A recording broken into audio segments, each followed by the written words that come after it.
فمن یکفر بالطاغوت ویؤمن باللہ فقد استمسک بالعروۃ الوثقی لا انفصام لہا واللہ سمیع علیم۔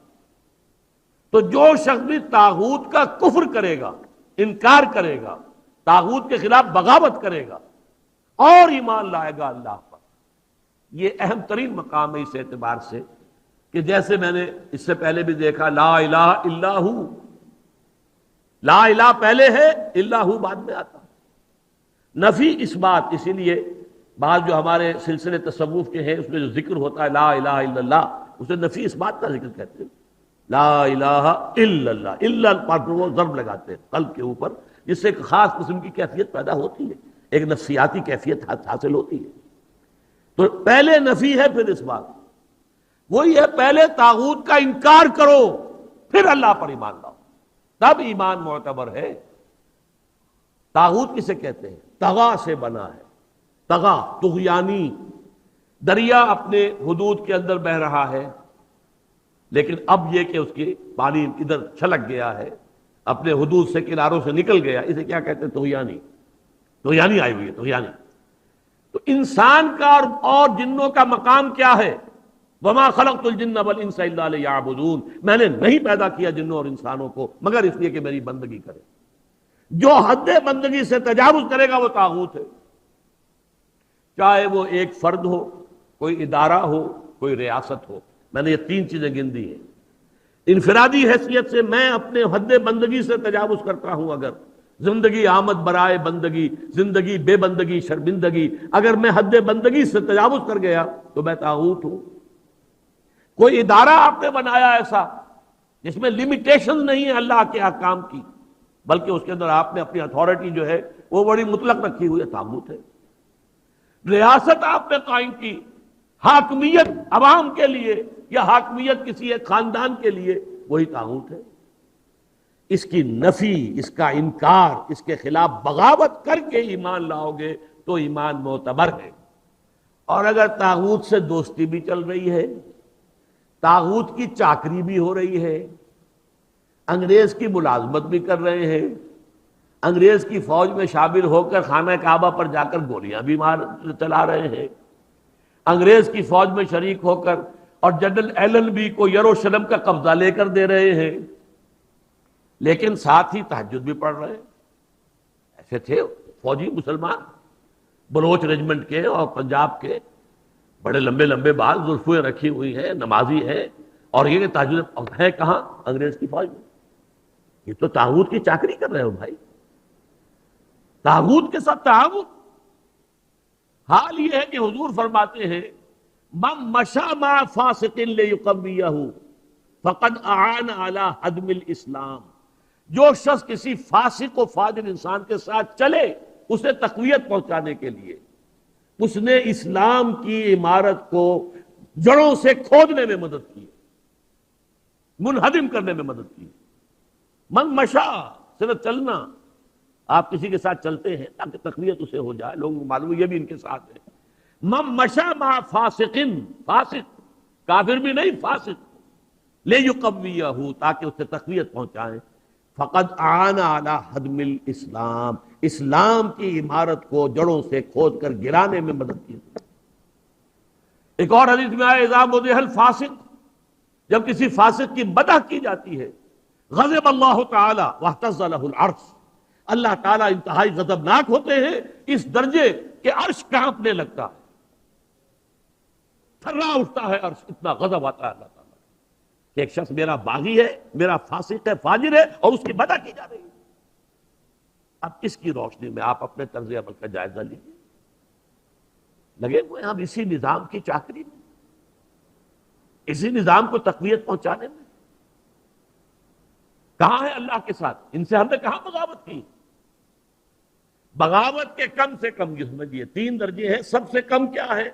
نظام سے شدید نفرت ہو، ترک تعاون ہو، ترک موالات ہو، یہ نیگیٹو حصہ ہے صرف۔ جیسے گاندھی نے کبھی کہا تھا ترک موالات، نہ انگریزی کپڑا پہنیں گے اور بلکہ ہم تو نہ کوئی اور امپورٹڈ شے استعمال کریں گے، اور بلکہ ہم تو جو ہے اپنی کھدر خود بنیں گے اور پہنیں گے۔ ترک موالات، ترک تعاون، عدم تعاون، یہ پہلا درجہ ہے۔ طاغوت کے ساتھ موالات نہ ہو، دوستی نہ ہو، چاکری نہ ہو، محبت نہ ہو، بلکہ ترک تعاون، ترک موالات اور دل میں شدید نفرت۔ اگلا مرحلہ کیا ہے؟ طاغوت کے خلاف زبان سے جہاد کرنا۔ یہ کام غلط ہے، ہم اسے پسند نہیں کرتے، ہم اس میں تعاون نہیں کریں گے، زبان سے بھی ایک اعلان کرنا۔ اور آخری مرحلہ ہے سب سے اونچا، طاقت کے ساتھ اس طاغوت کو ملیا میٹ کر کے حق کا نظام قائم کرنے کی جد و جہد کرنا۔ یہ ہے اصل مطلوب۔ الان جیسے کہ مجھے واقعہ یاد آ گیا حضور کا، کہ حضور اور حضرت عمر ساتھ ساتھ چل رہے ہیں، کوئی چہل قدمی ہے یا کچھ اور معاملہ ہے۔ حضور پوچھتے ہیں عمر تمہیں مجھ سے کتنی محبت ہے؟ عرض کیا کہ حضور آپ مجھے دنیا کے ہر انسان سے زیادہ محبوب ہیں۔ اب آپ آنکھوں میں آنکھیں ڈال کر پوچھتے ہیں اور اپنی جان سے؟ اب ایک تو اندازہ کیجئے کہ یہ سوال کسی ایسے شخص سے نہیں کیا جا سکتا جس سے ذرا بھی بال برابر بھی بودھ ہو دل میں، تو خالص وہ بہت ہی مقرب ہوگا، اسی سے یہ بات کہی جائے گی۔ اپنی جان سے؟ تو حضرت عمر نے تھوڑا سا توقف کیا، پھر عرض کیا ہاں اب میں کہتا ہوں کہ آپ مجھے میری جان سے بھی زیادہ عزیز ہیں۔ فرمایا الان، اب پہنچے ہو تم اس مقام پر کہ جہاں ہونا چاہیے۔ تو الان والا معاملہ یہ ہے کہ انسان تن من دھن اپنی زندگی ہر شے لگا دے طاغوت کے خاتمے اور حق کے غلبے کے لیے۔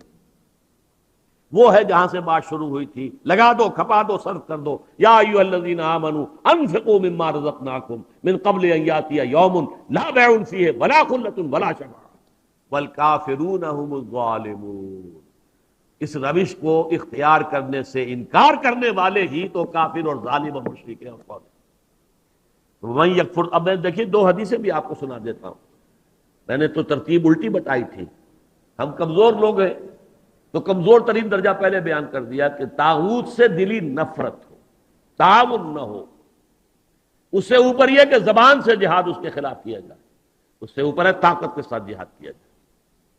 لیکن حدیث میں آتا ہے اوپر سے نیچے کی طرف، من رأى منکم منکرا فلیغیرہ بیدہ، تم میں سے جو شخص بھی کسی منکر کو دیکھے، بدی کو دیکھے، اس کا فرض ہے کہ اسے اپنے قوت سے، طاقت سے، ہاتھ سے بدلے۔ فإن لم يستطع، اگر اس کی طاقت نہیں ہے، استطاعت نہیں ہے یا ہمت نہیں ہے، یہ دونوں چیزیں ایک دوسرے کے ساتھ ہی ہوتی ہیں، فبلسانہ، تو کم سے کم زبان سے تو اس کے خلاف بات کرے، گونگا شیطان تو نہ بن کے بیٹھ جائے۔ فإن لم يستطع، اگر اس کی بھی طاقت نہیں ہے، ہمت نہیں ہے، فبقلبہ، تو دل سے شدید نفرت رکھے، وذالک اضعف الایمان، یہ ایمان کا کمزور ترین درجہ ہے۔ دل میں نفرت بھی نہیں ہے تو ایمان ہے ہی نہیں، ایمان کی نفی ہے مطلق۔ دوسری حدیث سن لیجئے، یہ تو ہے مسلم شریف کی روایت حضرت ابو سعید خدری سے رضی اللہ تعالی عنہ۔ مسلم شریف ہی کی دوسری روایت ہے عبداللہ ابن مسعود سے رضی اللہ تعالی عنہ۔ حضور فرماتے ہیں ما من نبی بعثہ اللہ فی امتہ قبلی الا کان لہ حواریون و اصحاب۔ اللہ تعالیٰ نے کسی بھی قوم میں، امت میں مجھ سے پہلے جب بھی کسی رسول یا نبی کو مبعوث کیا تو اس کے کچھ نہ کچھ صحابہ، کچھ نہ کچھ حواری ہوتے تھے۔ حواری حضرت عیسیٰ کے صحابہ کو کہتے ہیں، صحابہ جو ہیں حضور کے ساتھی ہیں۔ تو ہر نبی کے کسی کے کم کسی کے زیادہ کچھ نہ کچھ تو ہوتے ہی تھے۔ وہ کیا کرتے تھے حواری اور صحابہ؟ یقتدون بامرہ ویاخذون بسنتہ، اپنے اس نبی کی سنت کو مضبوطی سے پکڑ لیتے تھے اور ان کے حکم پر عمل کرتے تھے۔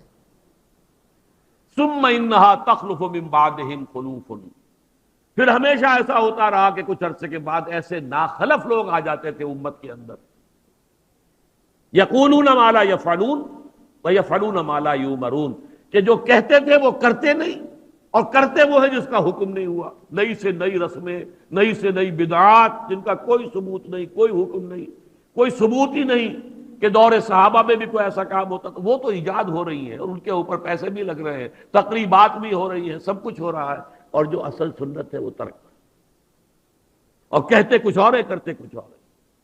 زبان سے عشق و محبت کے دعوے ہیں اور عمل میں سنت کا اتباع نہیں ہے۔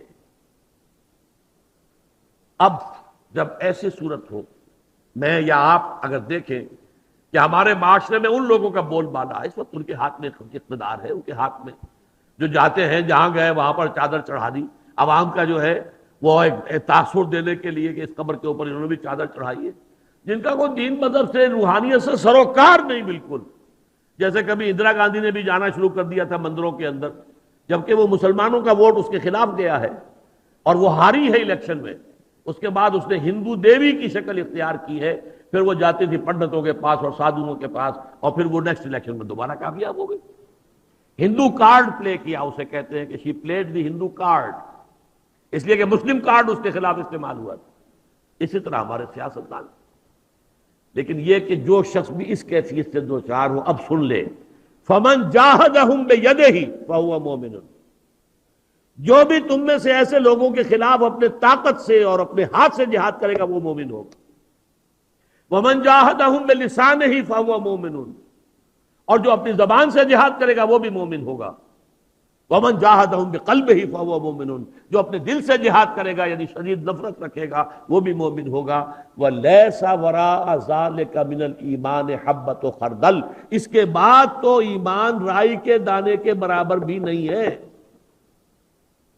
تو اپنے ایمان کو آپ تول لیجئے کہاں کھڑے ہیں، طاغوت کے ساتھ آپ کی روش کیا ہے۔ بہرحال من یکفر بالطاغوت ویؤمن باللہ فقد استمسک بالعروۃ الوثقی، جس نے کہ طاغوت کا کفر کیا، طاغوت سے بغاوت کی اور اللہ پر ایمان لایا، اس نے مضبوط کنڈے کو پکڑ لیا ہے۔ یہ جو نقشہ ہے یہاں پر، اس کو ایک تمثیل سے سمجھ لیجئے۔ سمندری جہاز پہ فرض کیجئے کوئی شخص عرشے پر کھڑا ہوا ہے، کوئی ہچکولا ایسا آیا کہ گر گیا سمندر میں، اور آپ کو معلوم ہے کہ اس کے ساتھ کنڈے لگے ہوتے ہیں۔ اگر کوئی کنڈا اس کے ہاتھ میں آ جائے، فرض کیجئے تیرنا ویرنا نہیں جانتا غریب، کنڈا ہاتھ میں اگر آ گیا تو وہ کنڈا کبھی نہیں چھوڑے گا، اس لیے کہ اس کنڈے کے ساتھ اس کی جان وابستہ ہے۔ بلکہ میں کہا کرتا ہوں کہ اگر کوئی شارک مچھلی آ کر اس کی ٹانگ کاٹ کے لے جائے تو وہ کہے گا جائے، لیکن یہ کہ میں اس کنڈے کو نہیں چھوڑوں گا، اس لیے کہ یہ کنڈا ہے کہ جس کے ساتھ میری اب جان وابستہ ہے۔ اسی طریقے سے گویا کہ انسان اپنی حفاظت اور تحفظ کے لیے وَمَن يَكْفُرْ بِالطَّاغُوتِ وَيُؤْمِن بِاللَّهِ فَقَدِ اسْتَمْسَكَ بِالْعُرْوَةِ الْوُثْقَىٰ، اس کا ہاتھ اس مضبوط کنڈے پر آ گیا کہ جس کے بعد اب اس کی گمراہی نہیں ہے۔ لَا انفصام لَهَا، جیسے کنڈا مضبوط ہے، وہ اپنی جگہ سے نکلنے والا نہیں ہے، وہ ہٹنے والا نہیں ہے، جگہ چھوڑنے والا نہیں ہے، ٹوٹنے والا نہیں ہے۔ لَا انفصام لَهَا، ایسا کنڈا اس پر اس کا ہاتھ آ گیا ہے۔ واللہ سمیع علیم، اللہ تعالیٰ سب کچھ سننے والا، سب کچھ جاننے والا ہے۔ یہ سمیع علیم تنوین کے ساتھ یہ صفات ہے۔ السمیع ہوتا تو اللہ کا نام ہو جاتا، العلیم ہوتا تو اللہ کا نام ہو جاتا۔ اللہ ولی الذین آمنوا یخرجہم من الظلمات الی النور۔ دیکھیے ترک موالات کی میں نے بات کی تھی نا، اب یہاں ولایت آ گئی۔ اللہ ولی ہے، پشت پناہ ہے، مددگار ہے، محافظ ہے، حمایتی ہے اہل ایمان کا۔ یعنی یہ جو کشاکش ہوگی اب حق و باطل کے مابین، طاغوت کے خلاف تمہیں جہاد کرنا ہے، کفر کرنا ہے، احقاق حق ابطال باطل کی جد و جہد کرنی ہے، تو تمہیں کسی کا سہارا درکار ہے، اللہ کا سہارا، اللہ کی مدد۔ جیسے حضور سے بھی کہا گیا وَاصْبِرْ وَمَا صَبْرُكَ إِلَّا بِاللَّهِ، اے نبی صبر کیجئے، اور آپ کا صبر تو اللہ ہی کے سہارے پر قائم ہے، قوت تو آپ کو اللہ سے ملتی ہے۔ مسلمانوں سے کہا گیا وَاسْتَعِينُوا بِالصَّبْرِ وَالصَّلَاةِ، مدد حاصل کرو صبر سے بھی اور نماز سے۔ تو اسی طرح فرمایا اللہ کی مدد شامل حال رہے گی۔ اللہ ولی الذین آمنوا، اللہ ولی ہے اہل ایمان کا۔ اور یہ رشتہ جو ہے موالات باہمی یا جسے ولایت باہمی کہتے ہیں، یہاں بھی ذرا سمجھ لیجئے، دو لفظ ہیں ہمارے ہاں، لوگ اس کو ایک دوسرے میں کنفیوز کر دیتے ہیں۔ ایک ولایت ہے، ولایت واو کے زبر کے ساتھ، یہ والی سے بنا ہے، والی، والی دمشق یعنی حاکم دمشق، تو ولایت کہتے ہیں حکومت کو، اور ولی سے بنا ولایت، ولایت باہمی، جیسے اللہ یہاں دوست ہے اہل ایمان کا، اہل ایمان دوست ہے اللہ کے۔ الا ان اولیاء اللہ لا خوف علیہم ولا هم يحزنون الذین آمنوا وكانوا يتقون لهم البشرى فی الحیات الدنیا والآخرہ۔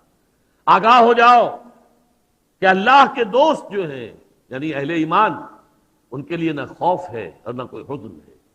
اور یہ کون ہے؟ یہ ولی کوئی علیحدہ نوع نہیں ہے، کوئی سپیشیز علیحدہ نہیں ہے، انسانوں ہی میں سے ہوتے ہیں، ان کے سروں پر کوئی سینگ نہیں ہوتے، عام انسان ہوتے ہیں۔ البتہ کیا؟ الذین آمنوا وکانوا یتقون، ایمان اور تقوی، ایمان لائے اور ایمان حقیقی، اور تقوی ہے انہیں پش کر رہا ہے۔ ثم اتقوا وآمنوا ثم اتقوا واحسنوا واللہ یحب المحسنین۔ یہ ایمان اور تقوی ہے تو وہی اللہ کا ولی ہے۔ الا ان اولیاء اللہ لا خوف علیہم ولا هم يحزنون الذین آمنوا وكانوا يتقون لهم البشرى فی الحیات الدنیا والآخرہ۔ ان کے لیے تو بشارتیں ہی بشارتیں ہیں دنیا کی زندگی میں بھی اور آخرت میں۔ تو وہ ہے ولایت، اللہ کے بندے اللہ کے ولی ہے، صاحب ایمان۔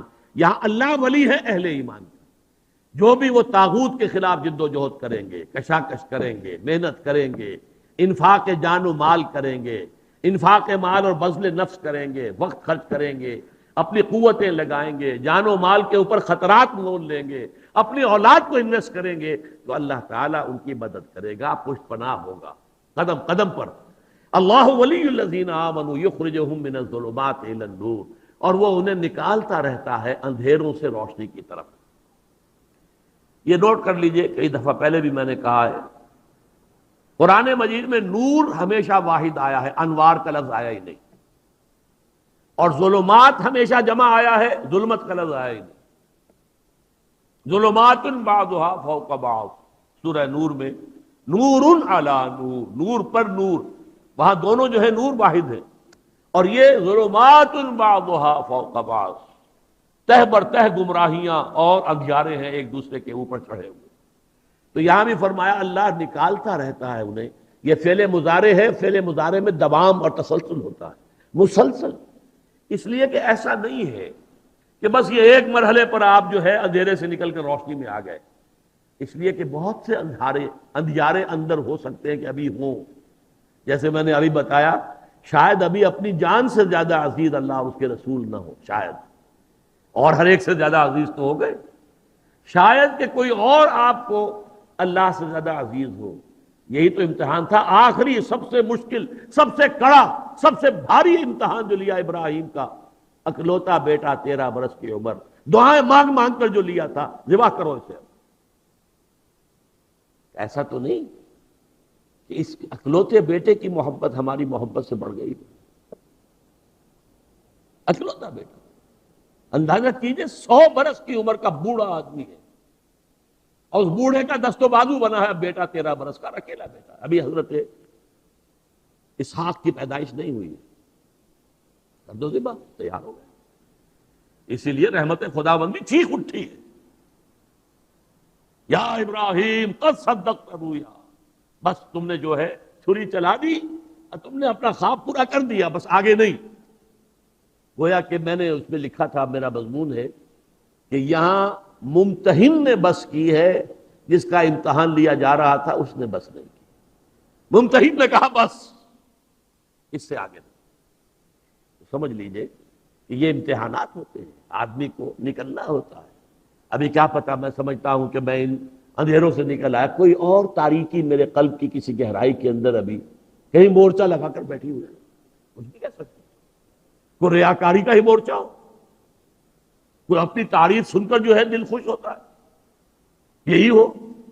لیکن اللہ جو ہے مسلسل نکالتا رہے گا، کفر کے اندھیاروں سے، شرک کے اندھیاروں سے، نفاق کے اندھیاروں سے، مادہ پرستی کے اندھیاروں سے، دنیا اور اس کے لوازم کے ساتھ محبت کے اندھیاروں سے، اسباب دنیاوی کے توکل کے اندھیاروں سے نکالتا رہتا ہے۔ یخرجہم من الظلمات الی النور والذین کفروا، جو برعکس روش اختیار کریں گے، طاغوت کی دوستی، طاغوت کی چاکری، طاغوت کی ملازمت، طاغوت کا جھنڈا اٹھا کر چل رہے ہیں، اب وہ روش اختیار کی ہے، اولیاءہم الطاغوت، ظاہر بات ہے اب ان کے ولی اور دوست جو ہے وہ طاغوت ہی ہوں گے۔ پھر یخرجونہم من النور الی الظلمات، اور وہ نکالتے رہتے ہیں انہیں، کوئی تھوڑی بہت روشنی بھی تھی تو اس سے بھی اور تاریکی میں جاؤ، اور تاریکی میں جاؤ، کوئی رمق بھی اگر کوئی روشنی کی ہے تو اسے نکال کر ایبسلیوٹ ڈارکنس، جس کی مثال سورہ نور میں آئی ہے۔